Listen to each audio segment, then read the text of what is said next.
Well, you can see that every part of the Vietnamese government has really got involved in in-service training and has been most anxious to proceed on in-service training.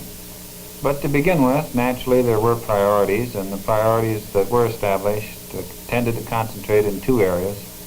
The first area being the area of police services, because security was necessary, and the second area being some in-service training in the attempt to get the government out of Saigon and down to the people. The idea to try to establish the desirability of democratic government, the effectiveness of this government with the people.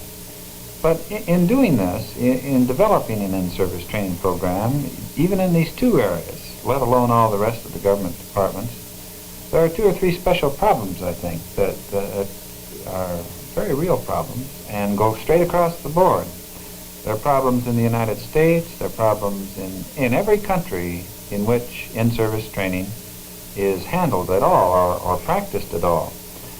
I think the first and most fundamental of these is a feeling of humility, because implicit in the idea of in-service training is that each individual, no matter how specialized, no matter how high up on the hierarchy, no matter what his position, has something to learn, that there is some piece of information that he needs, or some kind of training he needs.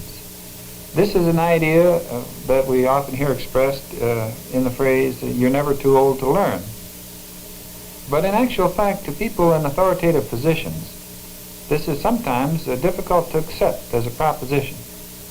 And at any rate, in a country that has not had a very large program in service training, the idea of you're never too old to learn, you never have a high enough position, but what you can learn some more is a difficult one to accept, I think, and it is, I think, to the credit of the situation in Vietnam, to the credit of the Vietnamese, that they have, as a whole, accepted this proposition and are acting upon it.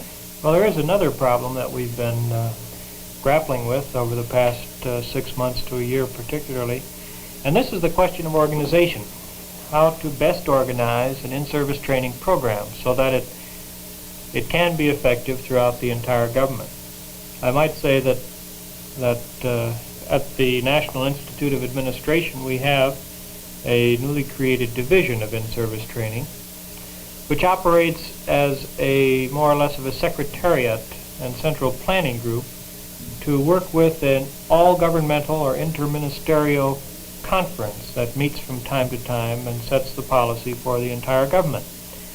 Now, the in-service training division at the Institute would play a very central role, as you can see, if it serves as a secretariat to this high-level policy group. But we've had a problem within Michigan State's technical assistance group, I might point out as well.